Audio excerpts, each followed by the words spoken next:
Flying Upstream podcast. I'm your host, Kristen, and today we've got an amazing guest, my good friend, Salem Kimble. Welcome, Hello. Salem.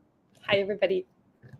Salem is going to talk to us today about being vegan for her whole entire life. Now, a lot of other people that we've spoken to have been vegan, but they transitioned in their adulthood a little bit later in life. But Salem has a really unique perspective. So today we're going to dig into her story and what that was like as a child growing up as a vegan in a very non-vegan world back in the day, and really looking forward to hearing some of her insights. So Salem, let's just dive right in here.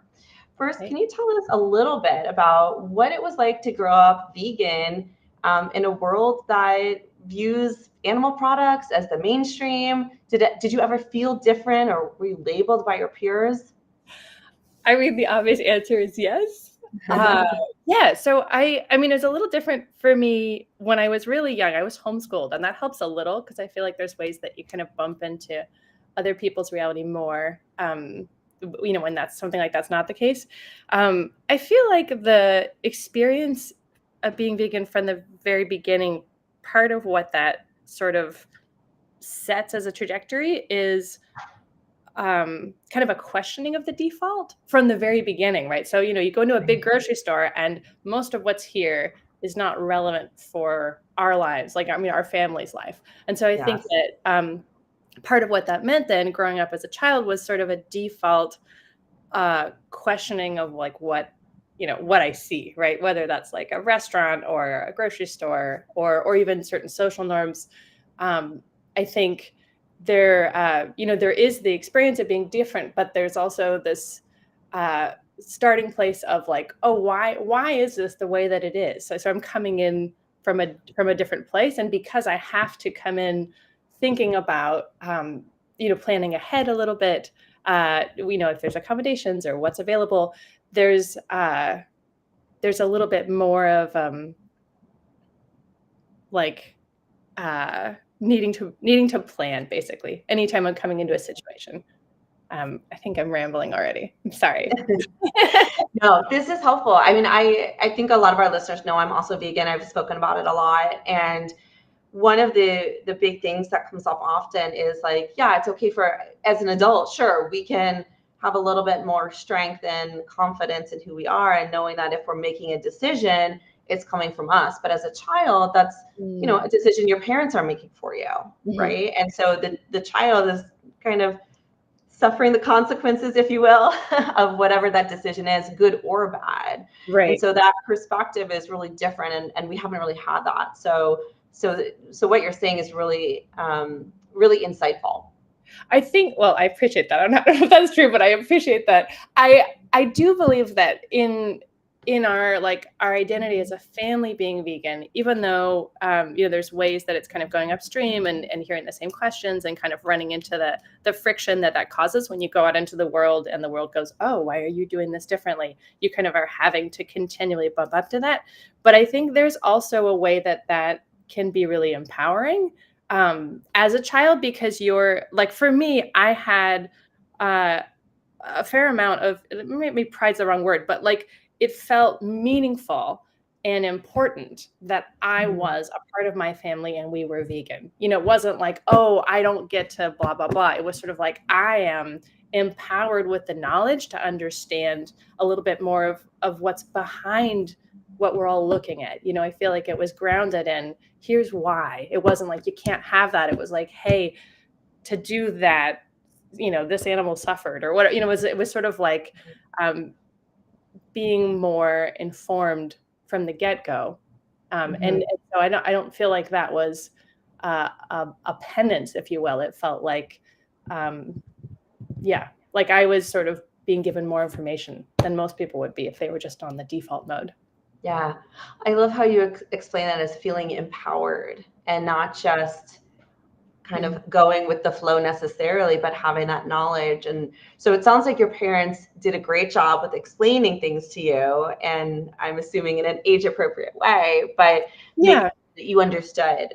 I'm curious to know if you think your parents had any strategies for teaching you and your siblings about veganism, why it was important. So not just not necessarily just an animal had to die for you to have this meal, but more about like, what was their perspective and any themes they had for you and your siblings growing up. Yeah. So I was thinking about this earlier. To me, there's sort of this triangle of why, and there's sort of the personal ethical, which is like, hey, if an animal doesn't need to die, I don't want them to die. There's this ethical aspect. There's this ecological aspect, which is, as a person living on the planet, does this lifestyle make sense? Is this sort of in alignment with what I see as a bigger picture? And then there's the personal, that's more health. Like, do I feel good doing this? Like, is my body healthy? Do I have enough energy? And so to me, those are all really great reasons. And historically, my experience and sort of culture is that what gets most overplayed is the ethical, is that, animal rights, is the kind of militant vegan, and the tattoos and the piercings and that's kind of like the classic angry vegan. And that's total. I mean, ethics totally matter. But also, I think for my family, that was, that mattered. But for them, I think it was actually more heavily oriented towards health and ecology, in the sense of like, in a big picture, does this feel like the right path for our health, for our family to thrive? And as sort of, people living on this planet, does this feel like the best way that we can be living? And so I know growing up, my dad would frequently, every now and then, intermittently, he would have a new tally for like how many animals that weren't eaten and how many, like just the impact that we were tangibly having through making the life choices that we were making, to really have that feel like this matters. Every choice that we're making matters. It all sort of stacks up, and it's not like it matters at one point and stops mattering, or that, it has to be a particular way. It's kind of this like building over time, a series of choices that's in alignment, kind of. That's really interesting how you mentioned your dad was trying to make it really tangible. And so explaining like, we didn't have a hamburger today, even though maybe you were at a barbecue and you could have, and that saved water, that saved lives, and making that a lot more applicable to kids and how they can understand that. I know I have children, as you know, and frequently asked by my daughter, especially at social gatherings, can she have birthday cake? Can she have candy bars? Can she have all the things that a lot of kids eat? And most of the time I say no, because, and I explain we're vegan, we don't eat this, but sometimes the pressure is just too much for her. And I say yes, because I try to balance out the impact of her social, feeling included, I guess is the way to say it. And that versus the impact on health, the planet, animals. So it's definitely tough. I'm curious if your parents and your siblings did something similar, or was it just kind of always no? My parents, it was always no. It was a hard no. I mean, it was very much like, absolutely. I think for me, it's interesting because so my family, they were all vegan. I have 3 brothers and sisters. They're all vegan. My parents are vegan. My nuclear family was all vegan. And so that experience of within the home was very much like this, homogenous. We're all doing this thing together. And for me, the process has been different because my partner is not vegan. He's not even vegetarian. And so the process of raising my children vegan in that context, and we're very close with his family, and they're also not vegan. And, so there's a lot more every day bumping into, I mean, our home kitchen is vegan, but, we'll go out to a restaurant and he'll eat something that's not vegan. And so there's sort of a continual navigating of like, some of us are doing this thing and some of us are doing this other thing, that I didn't have as a kid. It's like always kind of, this is us. And so there was a bit of a less discourse, honestly, because it was the only option. I think for me, So growing up, like I mean, when I had the chance, like if I was at like a potluck or like, in church after or whatever, I would eat like sweets, like baked goods. I remember that as a kid, like uh, wanting things that had sugar in them that weren't vegan. But for me personally, I think you had sent me a question about like teenage years and rebellion and stuff, and my my personal relationship with what it would mean to eat an animal was never like that was like a brick wall. I had no interest in that at any stage. Mm-hmm. So like I might want to go eat a muffin because it tastes like a muffin and that's exciting and it's got sugar and maybe it has egg in it. And eventually I was in college in Costco. I don't know if you ever had those Costco muffins. They like the oversized muffins. And once I Huge. figured out what the egg taste was in the muffins, I could never eat them again because I like couldn't undo it. So I didn't grow up eating cheese and egg. And so anything that actually is that, like say a cheesecake dessert, I would never eat that. Like it's more when I was a kid and also through like, what early adolescence, I would eat things that that I couldn't tell weren't vegan, that were like sweets. But I never wanted to participate in food where I could tell that an animal was involved, Mm-hmm. So like the idea of know. wanting a hamburger, like I can't really fathom that. Yep. Even if everyone else was doing it, it'd be like, well, but that's a dead animal. Like to me, that is not food. It's not food. It's never been food. It's like incredibly distasteful to imagine actually eating that. I mean, I think in some ways that makes it an easier decision, right? Because for me, it's not really like, oh, do I want that? It's like, oh, I would never, like I would never just make me ill. Mm-hmm. So I think that's a little different. I think it's going to take more with my own children because there's this kind of like, well, why can't we? And why, and sort of, especially watching their father make different choices. And also I tend to be a little bit less like, I feel like my parents gave me a lot of information, like lots of my mom's like, here's facts and here's information, just a lot of sharing. And I feel like I share with them to an extent, but I'm not at the same frequency that my family did. And I probably will need to ramp it up as they get a little bit older, just so that they're empowered with more like specifics and facts. Yeah.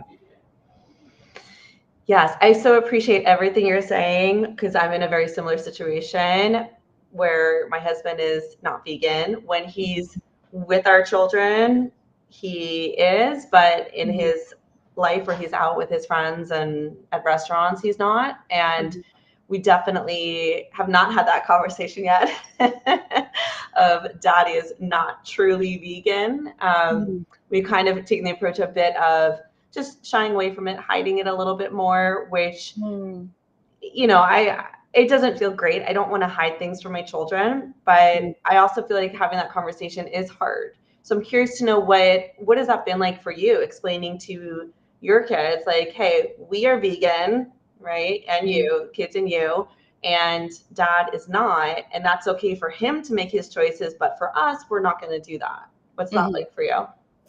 Yeah, I mean, it can be tricky. I think for me, like choosing to start a family and have children, having them be vegan was a like that was my starting place. If I'm going to bring children into the world, they will be vegan. That's sort of where I started from. And then in terms of navigating like with them, I mean, it is a little tricky, right? Because we're both sort of infusing our children with our values and the things that matter to us. And so there is a little bit of this like, oh, it's a little lopsided, like that this isn't sort of uniform across the board, that both their parents are choosing the same thing. But I feel like for the most part, I mean, maybe it's because we haven't gotten totally in the weeds. Like, I mean, if I were to get fundamental about it, there are times where it's like, wow, I wouldn't make that same choice. And I value my partner's approach to decision making. And right now, in the process of raising my children, I want them grounded in a particular set of ethics and understanding, and specifically a foundation for their health. Like they are thriving and healthy, and I want them to stay that way. And it's yeah, I mean, it's a really great question. I don't know. I think there's something about it. Like when they go out into the world, they're going to interact with many, many people who are not vegan, who make different choices all the time. And so I think for me, part of the process of being a healthy family together was kind of role modeling like an acceptance and a love for people that are making different choices, without that like delegitimizing the ethical framework of why we're choosing what we're choosing. And they can make their own choice when when they're 18, they can do whatever they want to. And that was true in my family too. But I think for me, by this time that came, like I was myself. Do you know what I mean? So it wasn't like, oh, now I'm free. It was like, I have a way of being in the world that feels right. And so it's not like, yay, I can take off the shackles. It was kind of like, oh, okay, now I, start the next chapter of my life. And I'm sort of given this array of tools to know how to keep myself well and how to feel like I'm living the best way that I can. Mm-hmm. That's so beautiful. I want to go back to one thing you said about instead of taking the path where you might say, well, what your father is doing is, I don't approve of that. He's eating animal products and that's, wrong. Instead of that, I love your approach. You're saying, hey, everyone is going to do what they feel is right for them. And just like we don't want non-vegans to be judgmental of us, we're not going to be that way for other people. Right. Yeah. That is so beautiful because it can be tempting to say what we are doing is correct. Everyone else is wrong. You should never do this. But I love that approach because that's another great lesson that you're teaching your kids, which is like everyone is going to do what's right for them. And what's right for us might not be right for other people. Everyone is on their own path. That's so beautiful. Something else too that sparked something for me was you're talking about how when you turned 18, you were already on your path and really confident in who you were as a vegan, and there was no sense of I'm free, bring on the hamburgers, Right. I love that. I think that part is so important to give children a sense of what that means throughout their childhood. And something that we did recently, right before school started, actually, was we went to an animal sanctuary and we got to touch pigs and chickens and turkeys and horses and sheep, right? And I was kind of explaining to them as we go. I was like, yeah, some people eat pigs, but now you have touched a pig, you have hugged a pig, right? Try to make that connection that people can't always make, where this is a living creature, this sweet animal. I mean, a lot of pigs are huge, right? Like the pigs that are bred for pets are tiny, but most pigs are really, really big. They're slow moving. They're not going to hurt anybody, and just trying to reinforce that as they go, because I think there is a huge disconnect, especially with people who are not vegan, where they just can't make the leap, right? They don't understand the level of suffering of the animals, and not just the suffering, but the extremely poor quality of the animal products that are then being put into food. Right. And there's a huge disconnect there too. Yeah. I mean, I think part of what's crazy is like the default is so broken, right? That it's hard to like, I feel like that's people's starting place, but it's hard to like step back and understand that like that's a broken starting place. Like most people are in denial about their food journey, right? Like what they're eating, they don't have a sense of where it's come from. And so, just, I mean, we've gone to farms too, and, and seen animals, and kind of, I think that's, seeing goats and seeing pigs and seeing them. But I think fundamentally, there's also this like, oh, okay, the meat that's in the store, like that all used to be animals. And like, I mean, we're not like watching violent, we're not going into that stuff, but just the facts on the ground of like what's happened. What is this thing on the plate? There's some ways that we kind of fool ourselves with language to hide the brutality of like the food flow, and so just being really concrete about like all these different words for pig, and it's like, that's also a pig, that's also a pig, like just understanding the realities behind what's happening in the kind of the food system. Yeah, it's so true. It's like, my daughter is just learning to read now, but every time we're at the store, I say, okay, come here. I turn anything we're buying processed, right? I turn it over. I'm like, look at the label. Okay. It's important to read it, understand what it means, because even nutritional facts, I mean, this could be a whole other episode, but even nutritional facts are not 100% transparent on what's really going into it. And so you've got to look at the ingredients, what's in here, right? Is it healthy for our bodies? Is it not? And especially, does it include any milk or eggs? Obviously, we want to avoid those. But trying to teach her to understand that too, because the world, even when they think it's healthy, natural, you still have to be that informed consumer. They're just trying to get you at every turn. It's true. Yeah. I mean, you mentioning that, because I feel like I haven't done that as a purposeful, like, hey, let's look at the ingredients list. But there is sort of this norm of that always being the default, right? Like, oh, okay, let's take a look at this. Let me look at the ingredients, right? Like, it's sort of the process of understanding a food thing is like step one in engaging with it. And so I feel like, both your children and mine are learning that as like, here's how we approach the world, as opposed to like what it's telling you in the front. Yes, absolutely. Sorry, my dog came home. I'm sorry. He just said he's just so excited about our topic. I don't blame him. Curious to know, I mean, I know this is a little bit of a cliche question, but I gotta ask you. So of all the misconceptions out there about vegans and what our life is like. I'm so sorry. Let me stick him in a bedroom. Come here, Benji. What are you doing? Are you so excited? I'm so excited. Oh, yeah. Okay. Well, while we're waiting for Salem to come back, I'm going to take this opportunity to announce my new course that has just been launched. As y'all know, I'm super passionate about being vegan, and I've had so many conversations with other parents and friends about what it's like. And so I actually created a course for people who are vegan curious.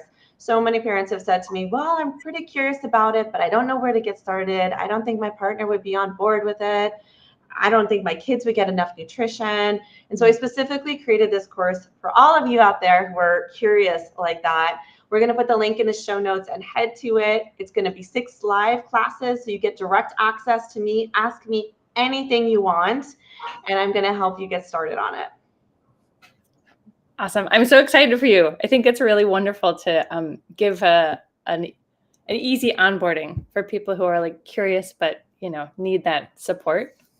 Very cool. Absolutely. I found when I went through my transition, as we'll call it, the food wasn't that hard. It took a little bit of rewiring my habits, but it wasn't that hard. For me, it was a lot of the social situations that were really tough, right? Going out to lunch with friends, dinners, birthday parties with my kids.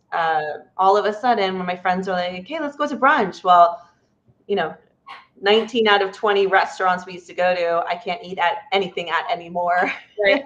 So it was a lot of that kind of thing. Even explaining to my family, my friends, definitely had some people that were like, why are you doing this? Like, okay, this is just a phase. You'll get through it. And I was like, no, not a phase. Not a phase at all. I really did research. I really thought about this. This is something that's important to me, that is going to be with me for my life.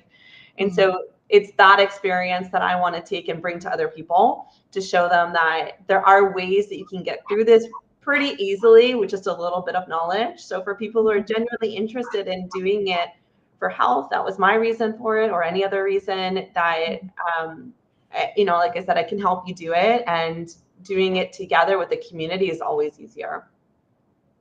Absolutely. Yeah.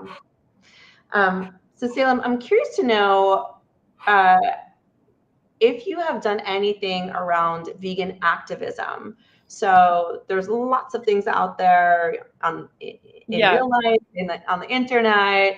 Have you done anything with your kids or just yourself? And what has that experience been like? No. I mean, I think this is sort of an interesting thing. Like, you talk about that process of meeting other people in social settings and figuring out how to sort of navigate that.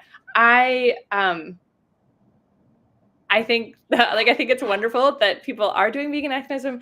My experience sort of entering my adult life was like, this is something that I'm choosing, but it's not all of who I am. So it's like a core defining aspect of like sort of my values, but it's not like, you know, I don't lead with that. It's not something, if someone finds out, then great, but it's not like, here's me, this is the first thing that I am. And so I think it'd be good for me at some point to maybe engage more in some form of activism, but I feel like it's in my head, it seems hard to engage and not kind of turn into like, this is all of what that this is me, and this is kind of what defines me almost.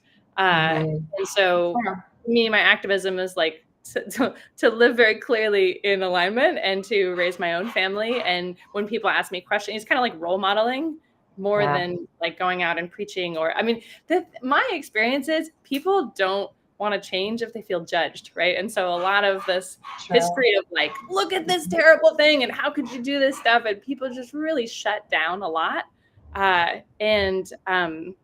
So yeah, I feel like it's more, my activism is to honestly answer questions when people have them, and to not like shy away from conversations. But I'd say it's like a very mellow. I am not an activist. I'm just living.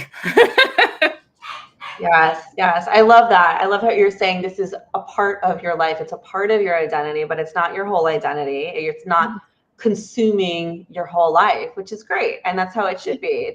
It's a part of you, but there's a lot of other parts to you that make you an amazing person. I've definitely had conversations with people where, they almost try to validate their own reasons for eating meat. Oh, well, my body just feels better with meat, or or I tried it and like it didn't work for me. I tried it for a month and it was terrible. Whatever. Everyone's got a journey, but that's what I mean. It's that's fine, and I don't need people to be different than how they are. Like other people. I am not trying to change other people, because I feel like if you're starting from that place, it's going to be a lot of strife, and people are often really resistant to feeling like you want them to be different than how they are. I mean, people get really defensive even if you don't even start that way, right? Like they'll initiate the conversation of like, well, but it's like, I didn't tell you that I'm mad at you for eating like the chicken that you're eating here. Like, you do you. And hopefully as you live your life, keep paying attention to whether that choice is working. Do you feel good, like ethically and physically? And to me, that's more of the lesson, and it's more subtle, but it's kind of trying to role model that of like people paying a little closer attention. I'm so sorry about my dog. I forgot about it. No, it's okay. I didn't feed him before we started this podcast. So no, it's okay. I love that perspective too. Yeah, that goes back, just aligns perfectly what we talked about before, which is that everyone's on their own path. And just like we as vegans don't like being judged, we're not going to do that to other people too. Yeah. So amazing. All right. We're going to wrap up here pretty soon. Salem, this has been such an amazing podcast. Before we part ways, I want to know, coming from the lifelong vegan here, if you could give one piece of advice to anyone considering going vegan or raising their kids vegan, what would it be?